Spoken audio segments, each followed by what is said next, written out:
Hey all, Pixel here, Improbable Garage, and we're back on the Powercar Thunderbird.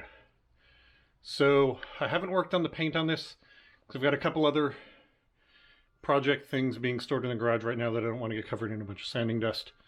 So that part of this is on hold. So instead, we're working on the go-kart part.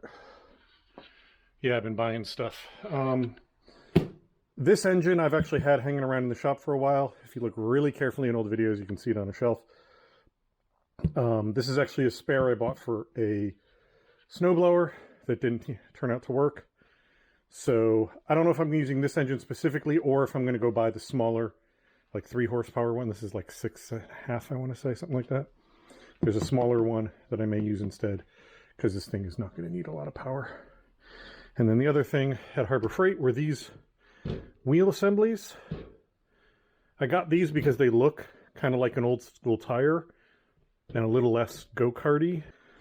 We're going to go through this box in a second, but this is the other cool thing I found. This is, as far as I can tell, the front axle off like a mobility scooter or something like that. The guy was selling it used on eBay, so I don't really know a lot about it. But the reason I picked it up is it was 35 bucks, which is the same cost as a set of go-kart spindles. But as you can see, I've got spindles, I've got mounts, I've got tie rod ends. There's a little ball jointy end in here that I just need to put another nut on to the plate that it's on. These are already mounted in at an angle. They've already got, I think, a little bit of camber to them, or a little bit of caster to them. But like this is cambered and then this is the other way, so the wheel is still straight, but it's going to have better turning geometry. So this did a bunch of work for me for the same price as just some well-done spindles. And it included these bits that didn't. So that was a nice little find. And then this box of stuff.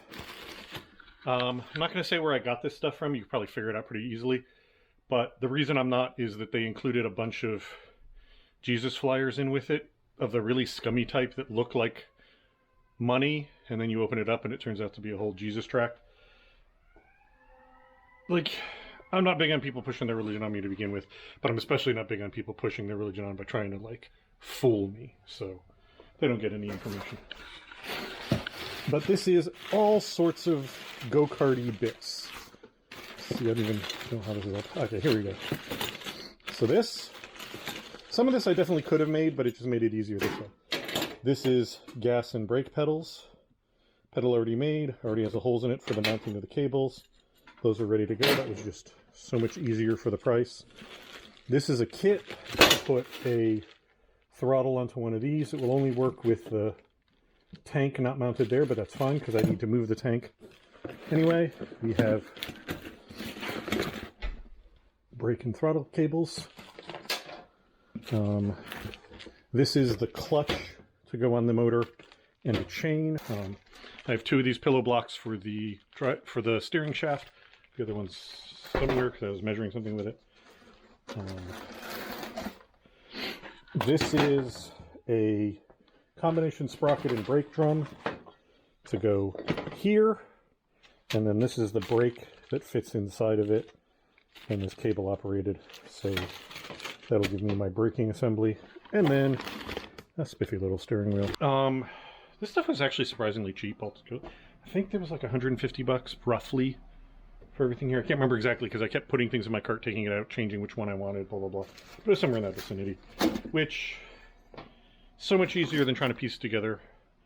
I might have found a go-kart that I could rob all this stuff off of, but even on some of that stuff would have been worn out, so this is just an easier way to do it.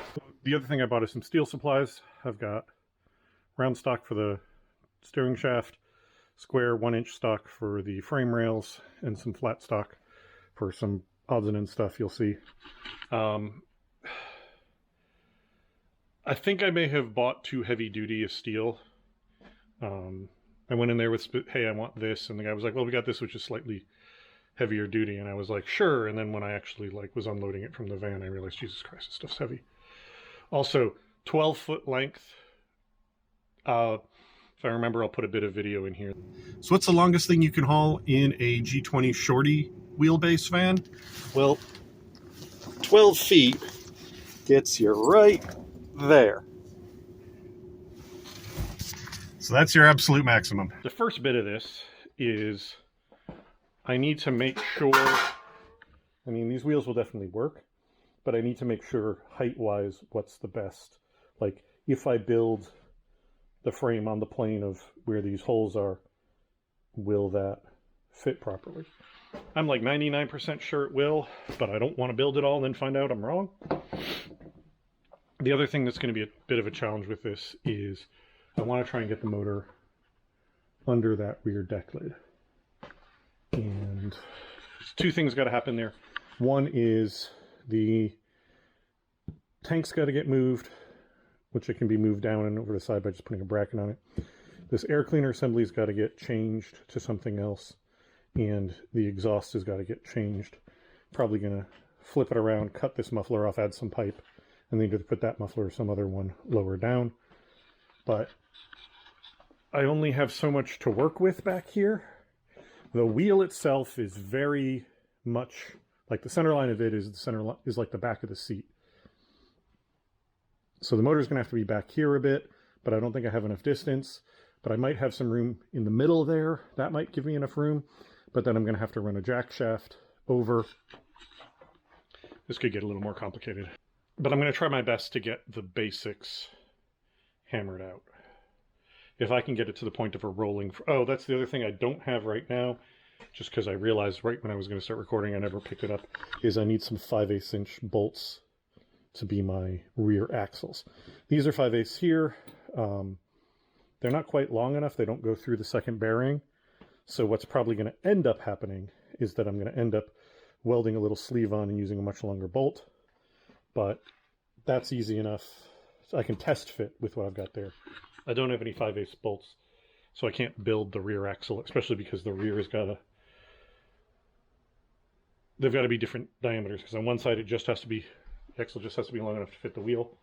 On the other side it has to be long enough to fit the wheel, the sprocket, and the brake assembly. So, a little bit of work there, but that's okay. That's just... I need to make a run for that. But what we're going to do right now, I'm going to clear this whole table off. I'm going to cut one of those 12-footers to 6 foot, which is longer than the body, but it means I can kind of set the body on it, on the two of them, and then I can use something else to be my axles, and that'll give me a rough idea of relative heights. This looks like it's the right width. That's the other thing I need to check, though, is to make sure that the swing of these aren't going to just slam into the body. I don't think they will. I think we'll be okay, but I'm not 100% sure. So let me clean up here. Let me get you set up somewhere, and I'm going to start doing that fit up.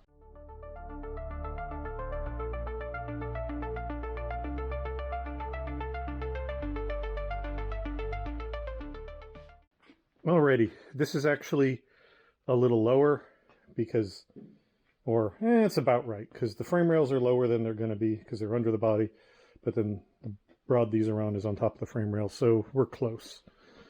And in that position, the top of the wheel is just inside the wheel well here, so that's pretty good. Obviously, we've still got to get the front end on here to be sure, but it looks like, because remember, there's going to be no suspension travel. So where the wheel is where the wheel is. So as long as the curve doesn't bring the wheel outside of here, we should be fine. And if it looks like it's going to, then I can always, actually no, yeah, I can always drop it down just a little bit and clear that, because we're talking like, I don't know, maybe ½ an inch to clear there. And then similarly back here, the other question is, how tight can I get to... That's up against the body. That's just clear of the body, and that still looks pretty sunken in, just because of the way the body is shaped. But yeah, that's about where that should be. That's about where that should be. All right. So, wheelbase, center to center. I'm looking at about 34.5-inch wheelbase out of a total length of, I believe, 66 inches, if I remember correctly. But that might be with the bumpers. So let's find out. I'm just gonna mark on this bar where the body sits on this end, where the body sits on this end, about where the body sits in the middle.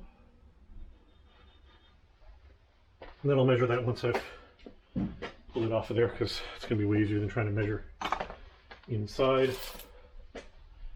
From the frame rail to the top of the body is little over 10.5 inches. It's probably 10.5 inches to the inside of the fiberglass right here. And then one of the things I can do with this, if I need more vertical height, is I can cheat the depth of the height of the frame.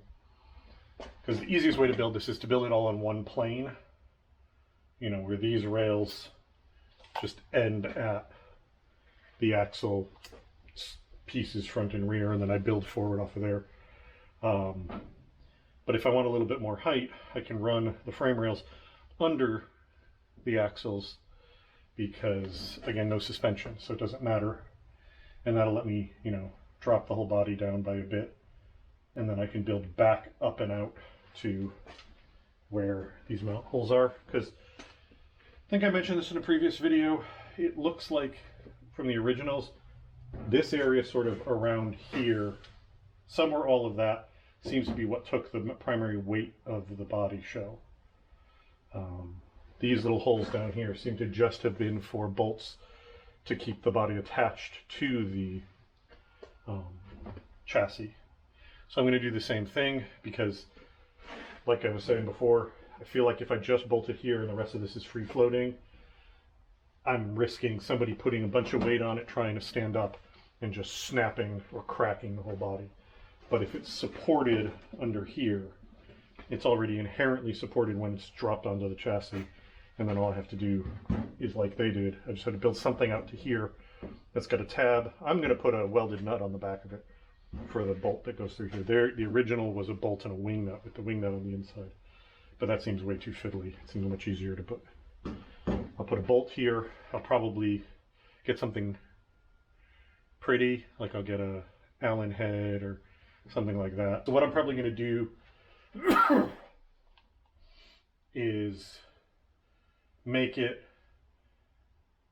a little bit narrower there than up here, and when I build this upper frame, it's just going to slant very slightly like this, because that'll give me the, you know, the full width I have to have up here, but give me a little bit more clearance down below for the sprocket and everything, so it's not right up against the body. And then motor. And the front axle. Let's do the front axle because it's not in a box. Alright, this might not be the slam dunk I thought it was. This is much narrower than it looked. I went for the wider one that they sold, and I'm really glad I did that because this has no chance of... The other one was like another 6 inches narrower. Yeah, you can see.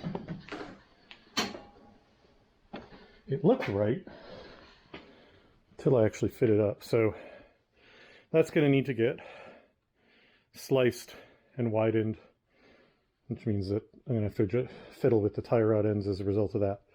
But that's okay. I think what I'm going to do for now is pull it to one side. All right, there we go. Since I only care about the tire on one side, the other one's flopped back to compensate for that. This is up way too high though. Yeah, okay. This is higher than the other axle was because it's thicker by a lot.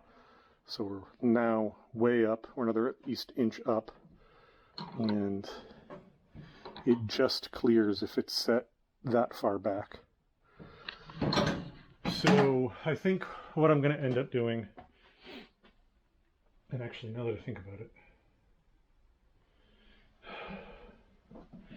I think what I'm going to do now is build the chassis a bit lower than the body and bring the axles down just a little bit to adjust for that, because this will need, the front axle need to be low enough that the wheel is clear of the wheel well if I want the wheel out far enough to look halfway decent. So that's not a big deal. Like I said before, it's about a ½ inch, so easy, especially with the thickness of that. I should be able to run my frame rails to it and weld the frame rails up high on it, and that should bring it down enough to solve that problem. Yeah, so now motor is the next question. All right, well, hell, I thought I had the video running while I was disassembling this, but apparently I didn't. So, oh well. There we go. And that's what we're left with. So, height, 8.5 to, depending on how much of the casing I'm willing to cut away, let's call it 10.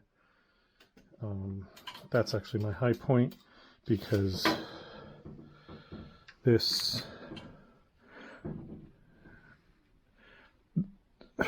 part can get cut off up here, I'm pretty sure, because the electrode should run through there. And I'm pretty sure I can get a different, smaller, shorter boot if I really have to for that. But this part of the casing can only be fixed with a saw. I think a bunch of this is going to be replaced by that throttle assembly. But even so, like 10 inches is basically my limit. And then the other thing that I didn't talk about is the end of the case to the, let's call it 9.5. So end of the body,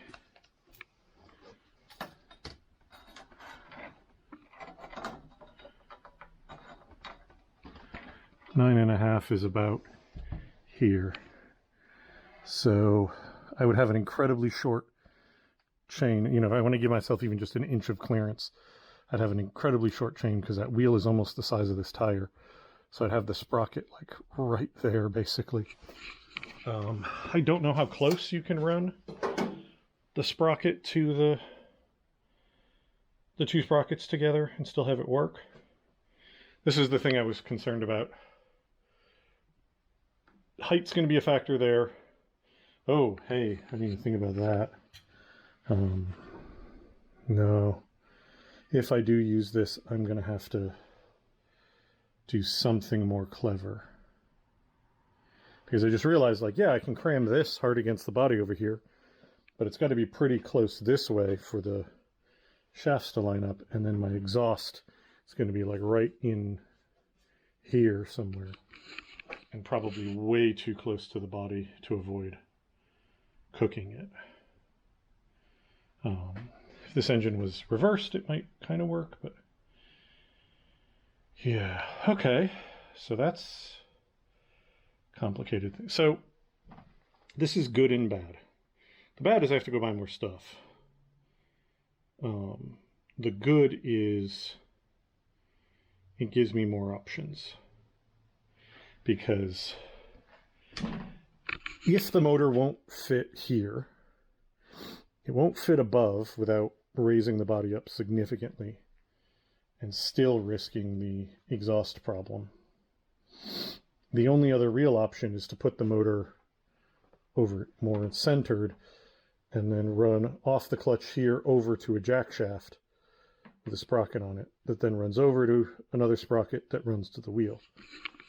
Now that sounds overly complicated, but the originals of these, if I can find a good picture, I'll put it here, had the electric motor run via, I believe, a belt to a jack shaft, which then was run from there, I believe, via a chain to a secondary jack shaft above that, which then ran over to where the wheel was, and then there was another chain or belt that ran down to, it's powering the exact same tire that this is, that my design is. So if I only have one jack shaft, I'm massively simplifying this design.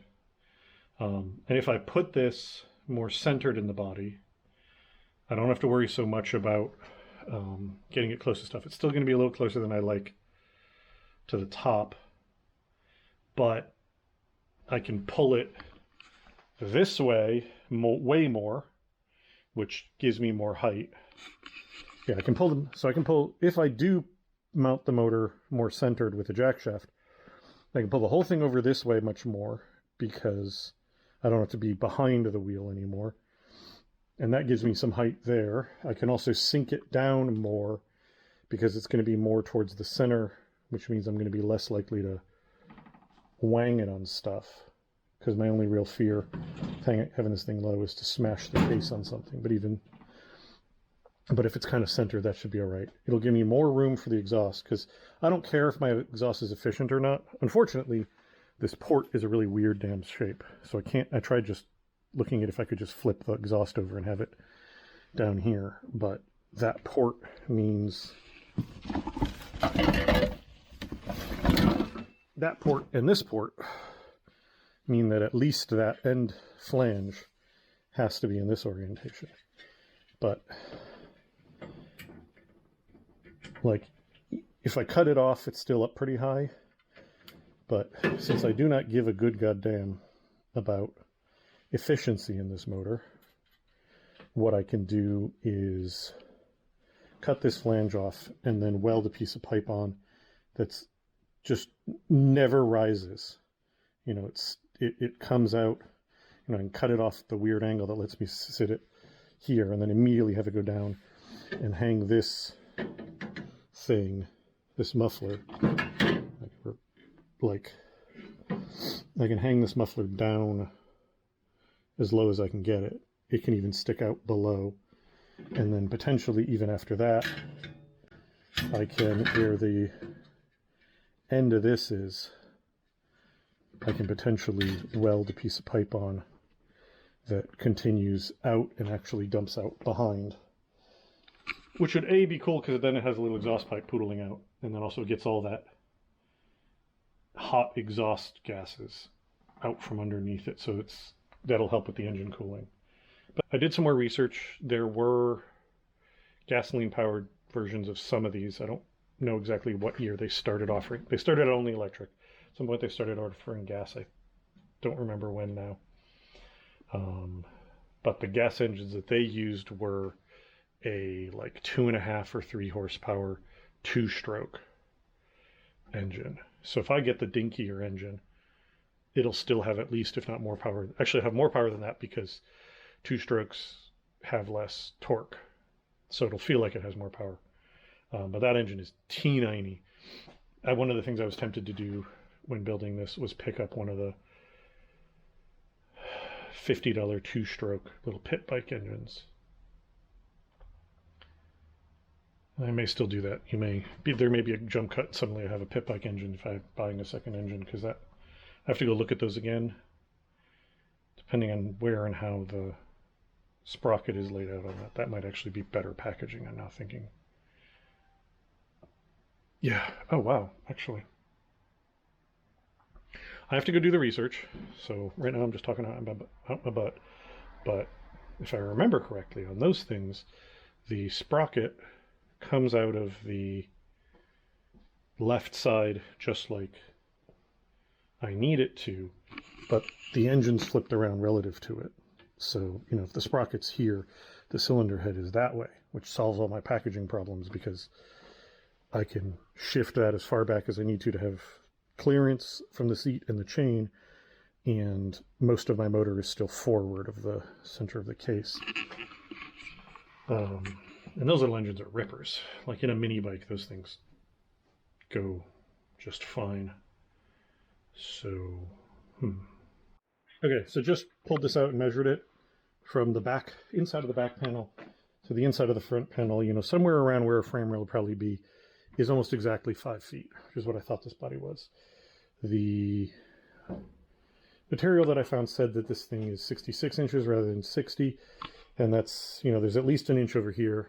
But I think a lot of that was the bumpers, those big fiberglass bumpers it had. I think that's what added that extra, 6 inches to it. All right, another day. It's a little wet out, so we're gonna work in the garage. I went and got the bolts. I was doing a little testing earlier. Basically, I picked up a 3-inch, a 4-inch, and a 2.5-inch because I wasn't quite sure which ones I need, and those were the 3 sizes of 5/8 that looked at all relevant. So roughly, this is how the wheel's going to go together. I need to put some spacers in to get this gear away from the wheel, obviously. And I'm going to have to drill this bolt pattern into that gear as well. But that's an easy enough thing to do. What I'm literally going to do is these bolts, where's the unbolted one? These are either going to get welded like that, or I'm going to grind the head down to feed them in and then weld them in. Since only one wheel's being powered, I don't need an axle that goes all the way across to the other wheel. So bolts are just fine for my axles. These are grade 8s. They'll hold the weight plenty fine. I picked up some washers and spacers and whatnot. So among the stuff I picked up were these thick spacers, but I realized after I paid for them that they were 10 bucks a pop. So I decided, hey, if I can come up with a cheaper solution, I can return these. So I picked up this spacer. This one was 3 something. And as it happened, I had another piece of tube lying around from another project, literally on the floor, that with the slightest bit of grinding fit inside, and now I've made something about like that. Big spacer, and if I cut this in half, I should have enough spacer for each side. The plan, where did the axle go?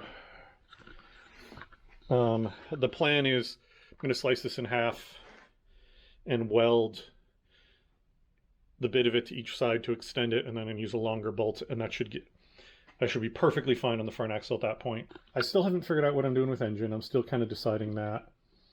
But what I've decided I'm going to do today is get the main frame built. I'm going to get the rear axle attached to it with the axles for the stub axles for the tires.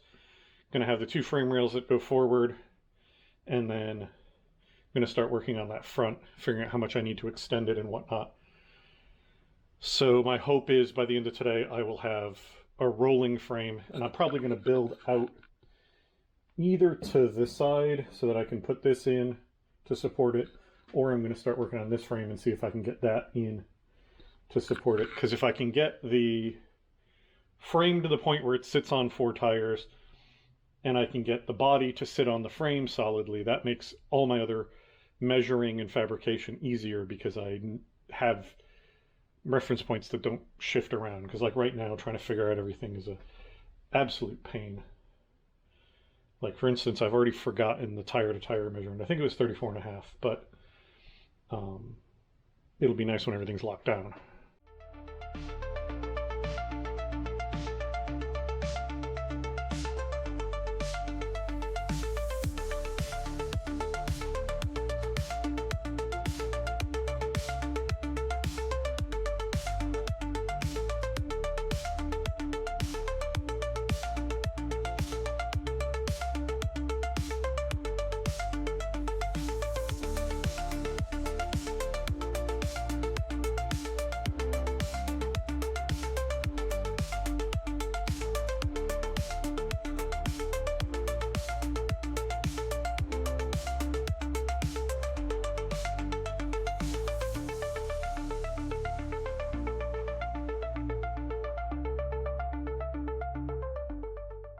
All right, we've made progress. Rails, rear axle tube in place. This is actually going to end up being this side. It's just easier to hang it off that side where all the tools are. And then in the front, I've temporarily welded a piece across the top with just 2 tacks, and then drilled a hole for the bolt, because there's a bolt hole in the middle of that axle. Let me kind of float it where it's going to be. It's just going to be a little bit lower.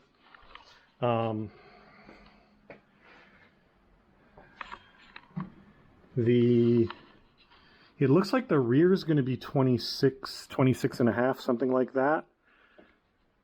The front currently is 26 across with the 2 wheels on it, but the front is definitely too, in my opinion, too narrow. The wheels are way too sunk in.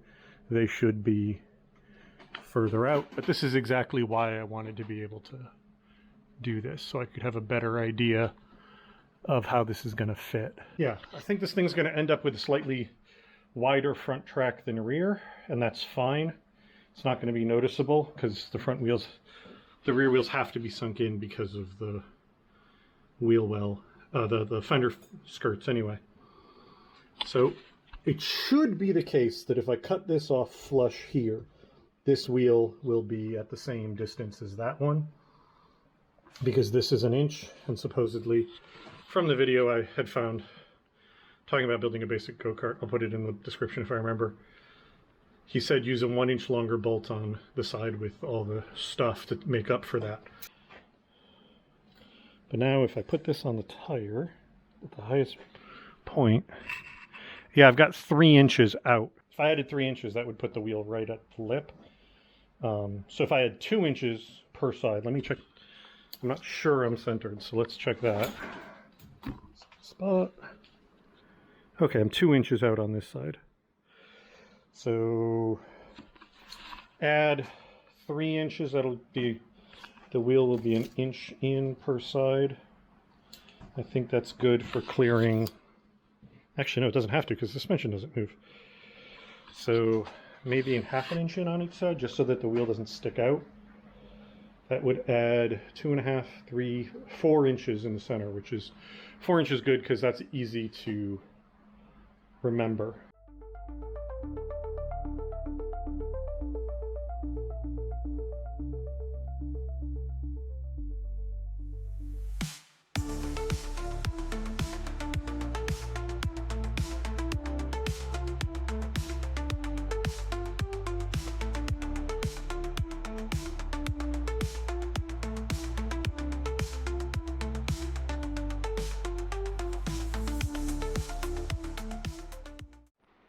And there we go. This bar is a little bit floppy in there, but it's the closest thing I had.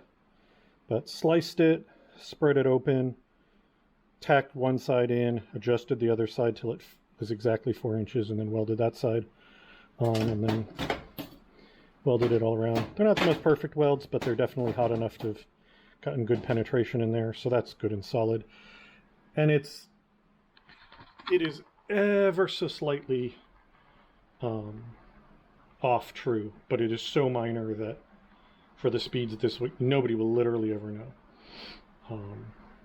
It was just impossible, with all the greeblies and stuff sticking off of this, it was impossible to get this to lay perfectly flat and then have a tube fit inside it that wasn't the exact diameter in such a way that nothing shifted. So that is plenty good. So this is ready to get welded onto the body. What I'm going to do, if you see the axle's more in line with the top here, so it's going to get welded flush at the top onto the frame rails, because that'll get this axle as closely in line with the back one as possible. Also, I didn't show you this before because I had tires on at the time, but I've extended these with that sleeve I showed you. What I just did was put a chamfer on this, put a chamfer on the end of that, stuck a bolt through. I didn't have a bolt the right diameter to like suck it down perfectly tight on there, so I held it there myself, got it as lined up as possible, welded it on. These are maybe not perfectly straight like machining wise, but because a bearing just has to ride here and a bearing has to ride here, again, if they're very slightly off, it's not going to cause any problems. It doesn't have to be 100% perfect. They just have to hold the wheel. And they also stick out very slightly. So you can put a washer on without it crushing the bearings. If that's an issue, I can either put a bearing on put a washer on that fits over this rather than against it and solve it, or I can grind a very little bit off. But I wanted to not have it short in a way where it was going to crush the bearings. So sometimes I try to be smart, and then I was going to say outsmart myself, but outdumb myself. I very carefully labeled this top and left. The other side says bottom, and then it points right to this wheel so that I wouldn't lose track of which goes where. You know, so this ends up being the outer wheel. So I did all that, I laid it out, and then I tacked it to the front end with the front end upside down. Like,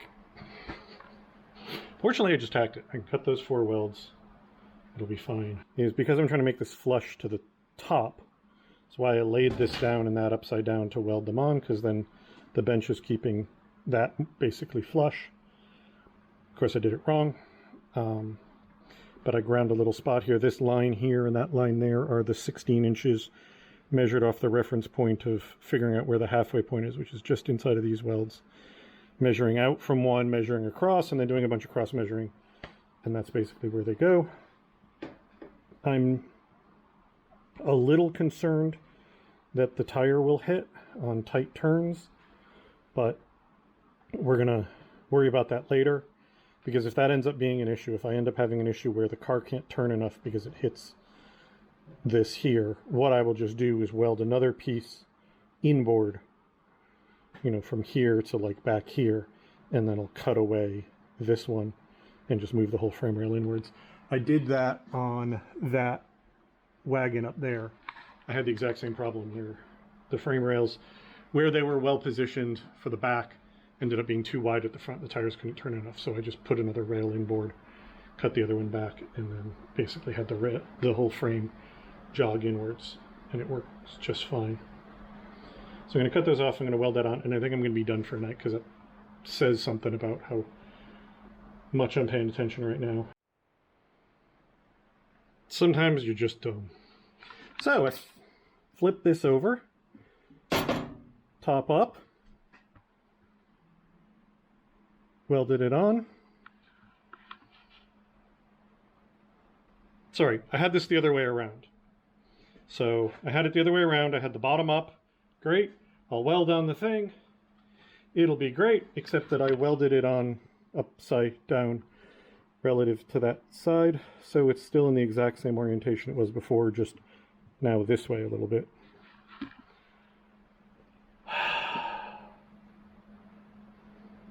And I didn't notice until I was starting to weld the top, which is actually the bottom, but I welded to the top. I'm done. I'm not even going to cut this off. I'm going inside. All right, new day. I just cut it off and welded it on. And it should be correct now, because that's the top and that's the top. And if somehow it's wrong, I'm going to fix it by setting the entire garage on fire. So done. But, okay, yeah, no. But, like, now it's on correctly. It's where it should be. This is as close as I can get this height-wise to this without doing weirdness. So, I think at this point, I need to cut this corner off and put the bolt in on this side so that I have both rear wheels. Then all four corners will be built. All right, so cut that off. Got the bolt in there. Just like the other side, I did some trimming so I could slide it in a bit and then weld it. Just makes it that tiny bit stronger. And then this is going to go on here. And then what I'm going to do is weld a nut somewhere in this range. I drill a hole and then weld a nut on the outside so that a bolt can go in and pinch this and hold the brake in place, because it needs to not do this. And it seems like it's going to be the easiest way to do it. And then this fits over it as the brake drum. And then I'm going to have to drill this out to match the pattern on the wheels. My current plan is, and I may have to go buy more bolts, but my current plan is I'm going to pull these out. I'm going to, re-drill this to match. And right now it's sitting against the tire. I think I can probably stack some washers, like put the bolts through this, put a couple washers, nuts on it, like lock them down tight and until it's actually spaced off that hub, and then put nuts on top end to bolt it down. Should be the easiest way. I could do this with spacers, but honestly this seems like it's going to work just fine. Pull the wheel apart, and turns out, even though it looks like it's separate, that hub piece is welded to the back half of this. These rims have a tube in them, so this is not doing anything air-wise. But I can fit this in, and it moves a little bit, but I think I can get it fairly centered and then mark it. And then that should be pretty easy. Right. I need a more permanent solution because I've got way too many nuts that are all mismatched, stacked up. Either I'm going to get more that match. These are not, unfortunately, the ones that came off aren't the same as what I'm putting on. Either I'm going to get more of the same so that it's at least the same nuts stacked up, or I'm going to get some spacers or something. Not quite sure yet, but right now that's you know, the minimum to make sure that that chain is not going to rub on that tire. That should be fine. And I measured it, and putting a bar across here and measuring to the frame and putting a bar across there and measuring to the frame, they're within like less than 1/8 of an inch of each other. So dead nuts perfect. That's exactly what I was hoping would happen when I cut this back. So good. Fantastic. All right, so I'm having a problem. And I don't know what the solution is. This is the brake drum. I bought it from the same place I bought the brakes from. They were sold on the same page. And yet, once I put bolts in here, and my bolts are further inboard than the original holes, and I fit it on here. You know, get it on here. And now it's just, as you can see, it's right at the edge of the material. So it's not, you know, I don't know if it maybe, that's about as far as it goes on, I guess. There isn't really much more. There might be the tiniest bit more. And then it's like, okay, great, rotate. And it smacks right into the pivot and or the other pivot. So I don't know how hard, like how the hell do I do that? The only thing I can think to do is weld a bolt on and then cut it off, but even that I don't know how to get it nice and straight and whatnot. Like, these are the shallowest bolts I have, and it's not like it's even close, because when I sight here, that is basically at the same height as that, and that sticks in a fair ways. So I literally have no idea how I'm supposed to take this brake drum and make it work with these brakes that it was sold as fitting.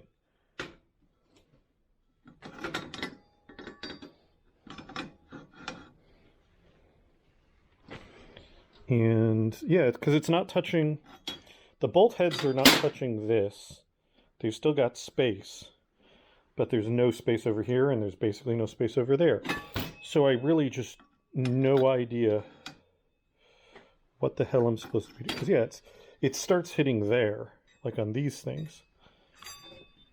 So the only way I could really make this, I was about to say the only way make it fit is I can grind it away, but then I'm just as screwed on this side with that.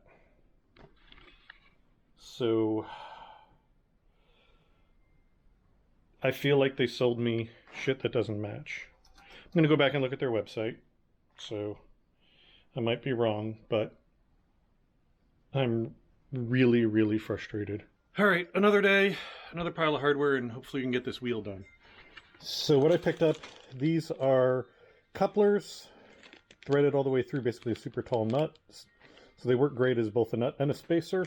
I'm hoping that I'll be able to use those in between. My measured of all the stuff stacked up was about 1 inch. These are 7/8. I think it'll be close enough. If I have to, I can put a washer in or two.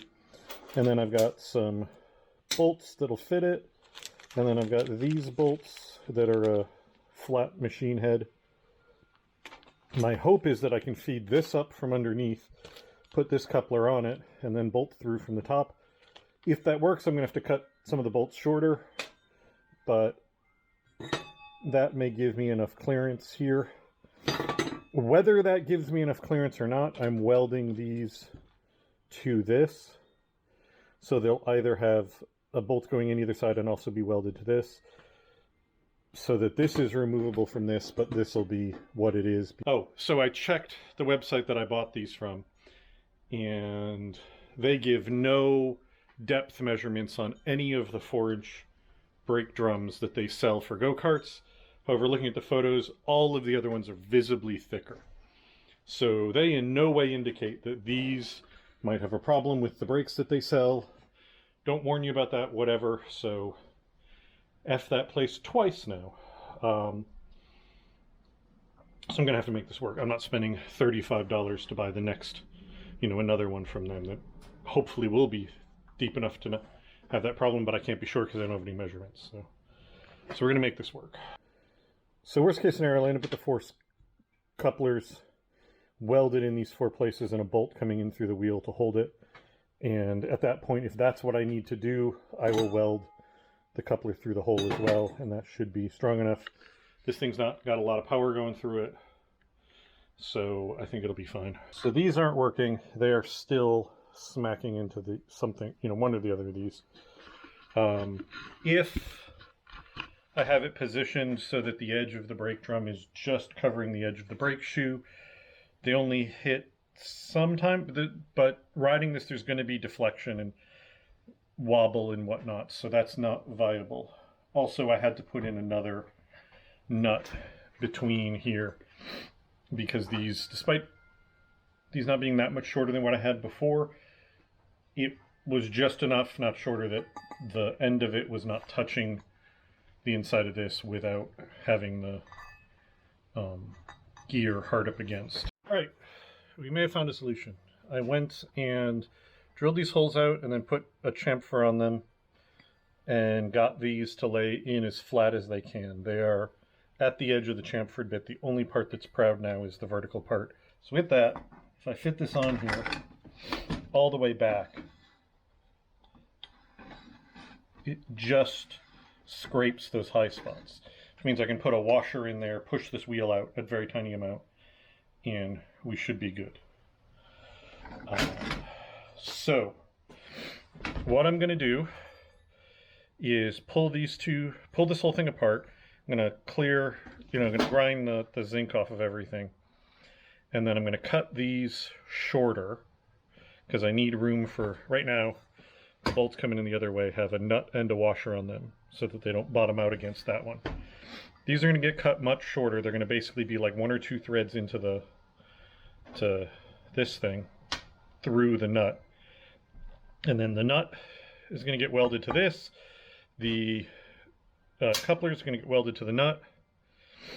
And then this is going to get fed in, and it's going to get welded to the inside of this. And then that's going to get ground flat. So at that point, that should be about as strong as I can make it without like custom ordering spacers that are the exact right length. And then once I get these all settled in and I can get a bolt in from the other side nice and easy, I got to do the same thing to these 2 holes, because I've been fitting it with 2 because these 2 are holding the split rim together. So if I took these out and tried to do all 4 at the same time, I'd be fighting the tire the whole time. So that's where we are. That's going to work. I'm really annoyed that I have to do all of this on what should have been a very straightforward thing. Yeah, I had to put the bolts in the spacers, but there shouldn't have been this clearance problem. If that website had, properly labeled what fit with what, or however the hell, then I would never have dealt with this stuff, because I could have just at the time ordered a different one of these if they said this one wasn't going to work with this one, and I would never have had this problem. But they didn't. And in fact, a deeper one of these would have made my life easier, because it would have brought the face of this closer to the wheel. I probably could have just used this spacer. So the fact that they didn't tell you what the depth was, didn't tell you how they fit, made my life exponentially harder. Alrighty, we are done. All of these are in. They've got a tack weld, a couple tack welds to keep them in, and then I ground them smooth. Part of it is to get as low as possible, part of it is to not have a hard edge for that bit to smack into. And then here on the other side, all welded in. I may throw a couple more welds here and there. There's a couple spots that aren't perfect. This is the most frustrating spot because there was a hole there for the previous set, but I may actually fill that with weld. I wanted to get them all on first. And all of the screws have basically like 2 or 3 threads max in these to give the maximum depth for the bolts coming in.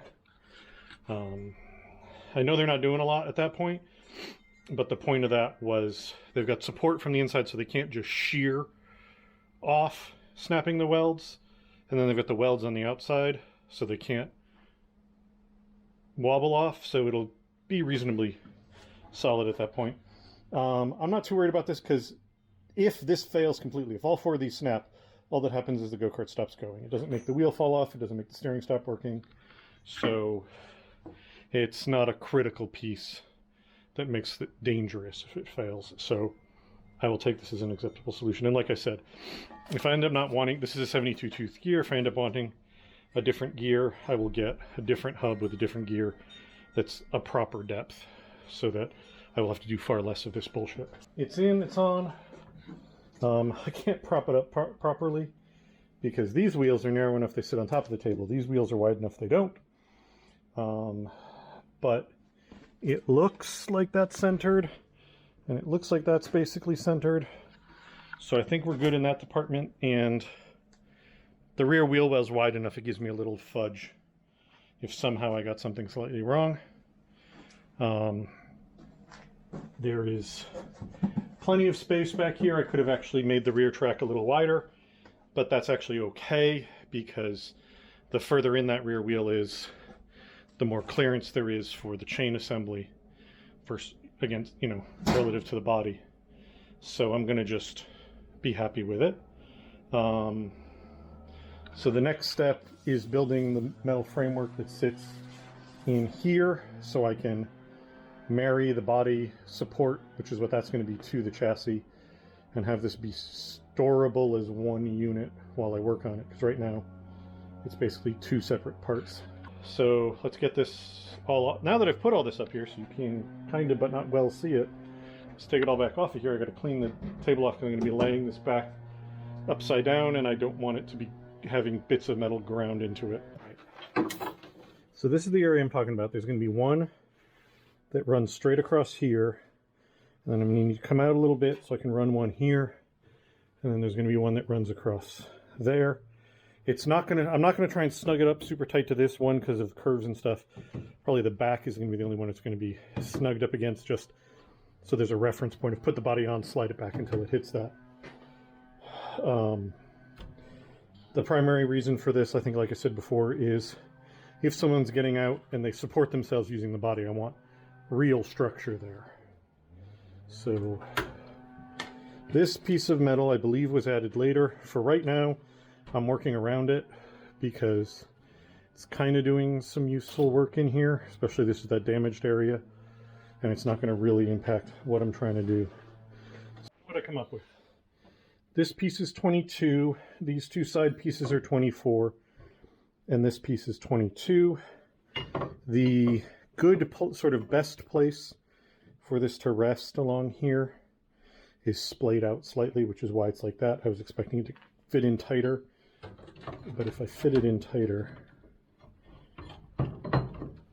like there's another place that kind of fits there. If I do the same thing on this side, I mean, I can do that. The other thing is, these are going to get welded in at different heights. Like, these sides, if you can see, there's a step there. There's another one over there, and that's because this is riding up higher because of the shape of the front and that metal. So that's going to get welded that way. And then in the back here, I actually am a little unhappy because I didn't realize quite how much the body bows. I can get an entire finger under the middle here. I may, if that looks like it's flexing too much, put a support on top of that. Either another piece of steel bent to match that curve, or a piece of wood, or there's going to be something in there if that seems at all unstable. Because right now it's just resting on the edges, and I don't want it to either crack here or punch through there and there. But for now, should be fine. All right, here we are. A little change happened, which is that these fit in better at an angle. I think because the original bit there was narrower, so those went in like that. This one got shortened up slightly as a result, and I also kind of ground the peak off the two corners just to get this to sit a little bit lower. And then over here, just because of where everything fell, it's got a V angle cut to fit there, and it's got a notch to fit over there, just because, like I said, where everything kind of landed. But it's all nice and solid. It's all sitting where I want it to, as best as possible within the shape of the body.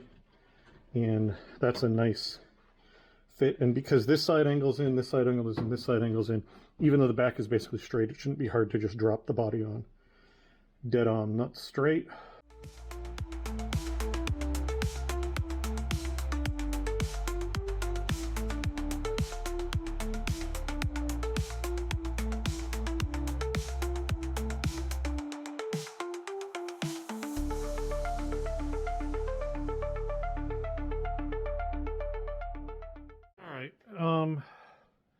This is very delicately balanced on just about every small block I have, but I've got it essentially centered there.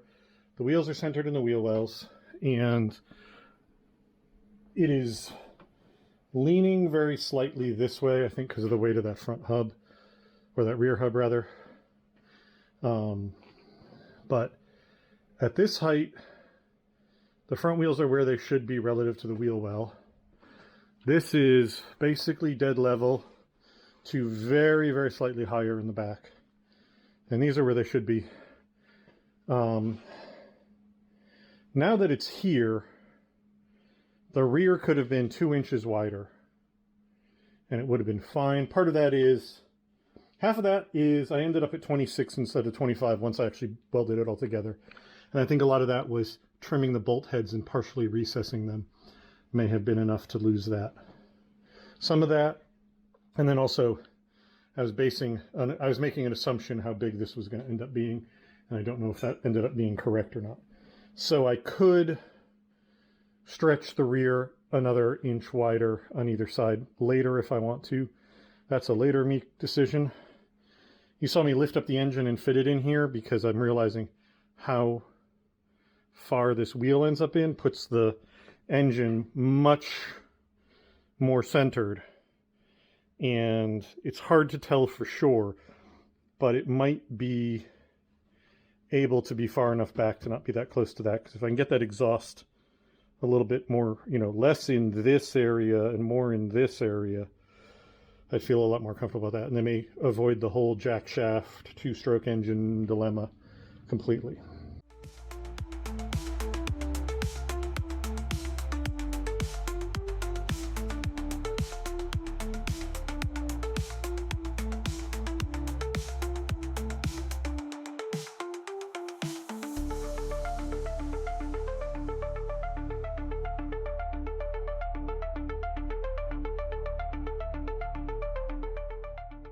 Alrighty, success! It is now one piece. That was kind of a pain. So the hardest part of that was getting everything to stay stable because I couldn't get the stack of wood at exactly the same height as the supports I was putting in. So every time I would put the supports in, it would all wobble a little, and you actually saw probably somebody, I don't know how well it should have been, because somebody else came in and helped me. That was somebody coming by van parts that I basically dragooned into, like, hey, help me out with this for a second, and then you can have your bumper. But it got it done. So it ended up, to have stuff right, it ended up having to be very slightly forward of dead on, and I may have even gone a little too far forward. I'm not entirely sure, but there is some, like, okay, there isn't as much adjustability as I thought. But anyway, but the end result of that is these are very slightly tipped, just to, because dead up and down on it was way too far back. This wheel was like here in the wheel well, which was way too far back. It looks even further forward than it is now because it's slightly cocked. And then these came out to over here. And everything's just tacked right now. It's all just barely supporting itself. It's all got like one tack in each spot. But that's enough that I can take this out of here and weld it all up. Yeah, cool. This is a major milestone. This is now a chassis that the body can sit on. That'll make building everything going forward so much easier because I don't have to guesstimate where things will be anywhere near as much as before. So one thing I did know was going to potentially be an issue is this piece right here is right where the steering column is going to come. So that might be fine. I might have to grind away a chunk of that and like put a little reinforcement in there. But that's fine. I knew it was going to happen if I did it that way, and I'm totally fine with putting in that little bit of extra work. So I think at this point what I need to do is pull this out, weld the whole upper framework, all four of those supports completely so that that's all locked down. I welded up all those tacks, and I was going to do more, but I had to put the body on because hell yeah! All right, let me cut these. I got the front linkage. I just took a piece of scrap aluminum and drilled some holes and put the front two tie rods through it. And I'm trying to find the two zip ties I used to just kind of hold the wheels roughly in place. I don't know how well these tires are going to turn. That piece of aluminum is a little too long, but yeah. It won't turn properly because the piece of aluminum is hitting the spindle on the other side, but enough that you can see we now have no more clearance issues. This tire is a little bit loose on the spindle, but that's because the spindle is very slightly longer than the inside of the tire. I did that on purpose so I could trim that back later. I did realize I'm going to have to figure out a more permanent solution back here. I may use lock nuts. I may double nut it. I may drill a hole and put a castle nut on here if I can find one. I haven't really decided. We're not at that point yet, so I'm not worried. When you're looking at it at this, so the front's a little down because I just don't have pieces of wood that's the exact height to get it level with the table. But the back looks a little high, but I think the back looks a little high up here. I think once you're here, you know, above it, it's going to be totally fine. And I do end up with quite a bit of space back there. So part of me wants to, you know what, let's shove the clutch on the engine and let's shove the engine back there and see if there's any chance of it fitting.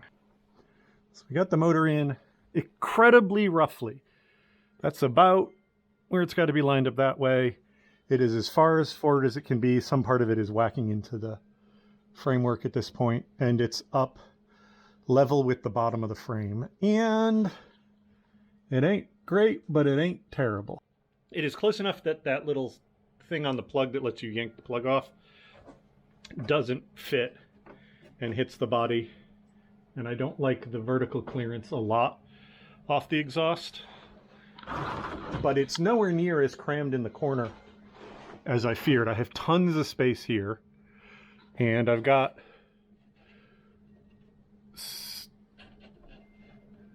almost a full fist between the body and the head over here. So if I were to build an exhaust that did not rise at all, but came straight out, straight down, and out, I think we're fine, especially if I put a heat shield around that. I'm probably going to need to move the engine back a little bit this way, but even so, it's still a lot of space back there. I can even, if it helps, I can drop the engine a little bit. You know, we can build a frame down and back so the engine can end up more where this board is and sort of down and back a little bit. And I think that will solve my one clearance problem up here.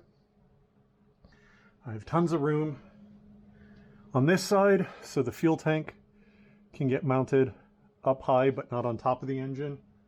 And I think we can get it nearly as high as it was before, especially if we're cutting the thing out, the trunk out, but that's a later problem. Carb will not be able to run its stock air filter, but that's not a huge deal either. I think we can use this engine, and I don't think it'll be a nightmare.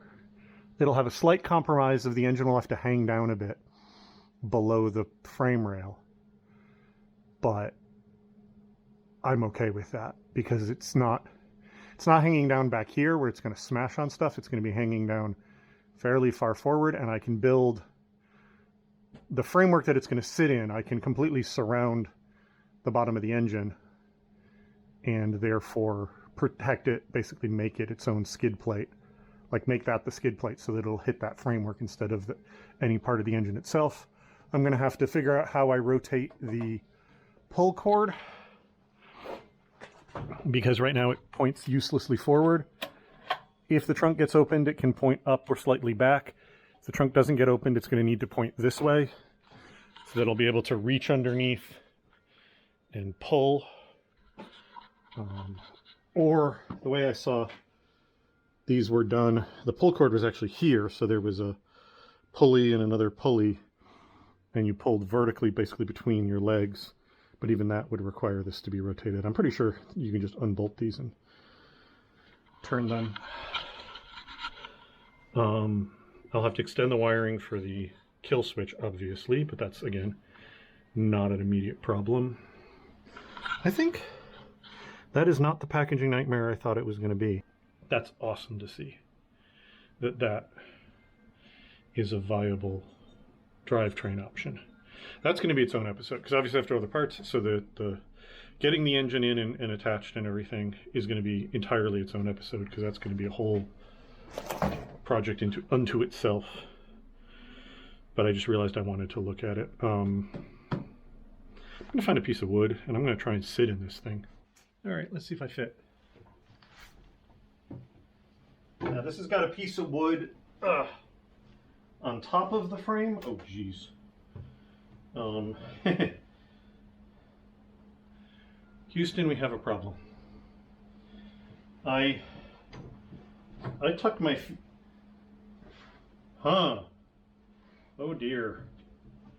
Oh dear.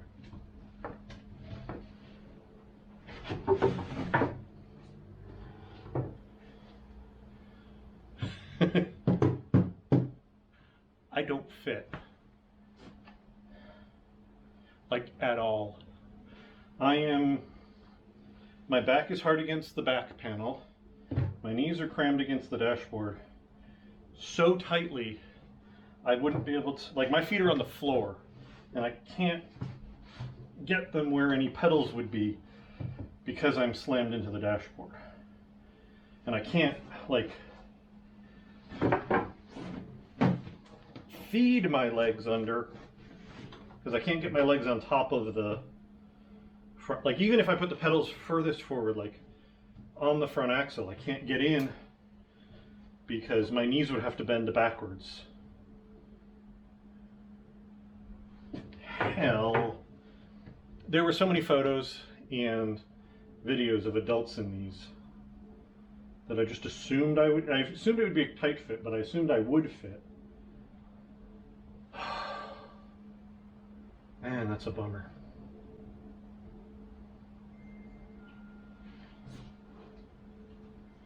Yeah, literally, I have the arches of my feet around the front axle, and I cannot lower myself in because I am at least this distance, if not longer, from the back of my butt to the front of my leg when it's bent like this. So there's no way to do this. And I can't even splay myself because I don't have enough room that way either. Oh wow. In the first episode, I know I did talk about whether I'd have to cut the back out, but I had just moved forward on the assumption that I didn't have to.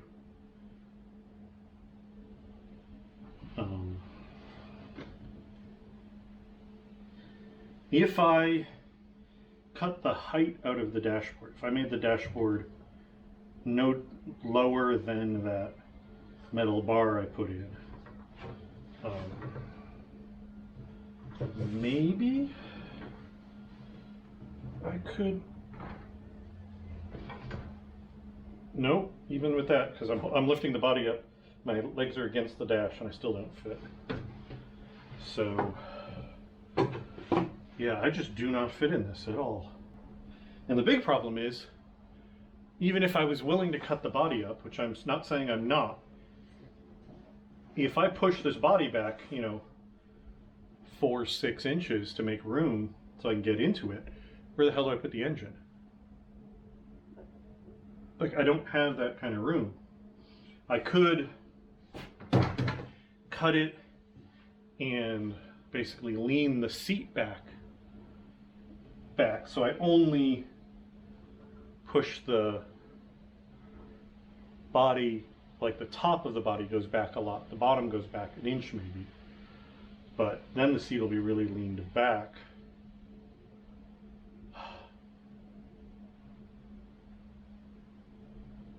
Like I was about to, when I was laying myself into it, I was about to say, this piece of wood's on top of the frame rails. Obviously it'll be lower, but I can't even get to that point where that's an issue.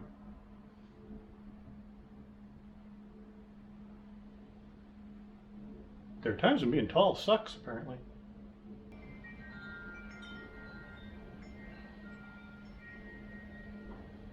I'm not really sure where to go from here.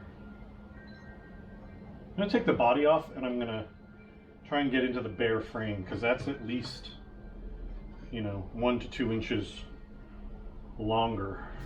So that'll give me a second data point.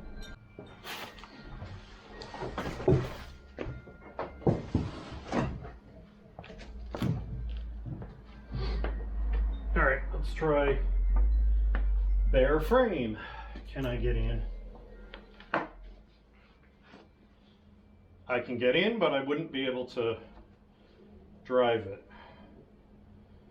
because my heels are like an inch off the ground. There's no way I could pivot any kind of pedal.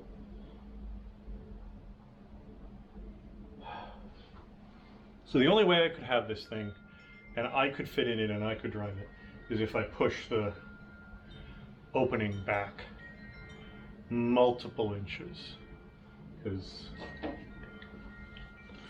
see, it's right off screen over here. Right now the current opening is about, call it 22 inches.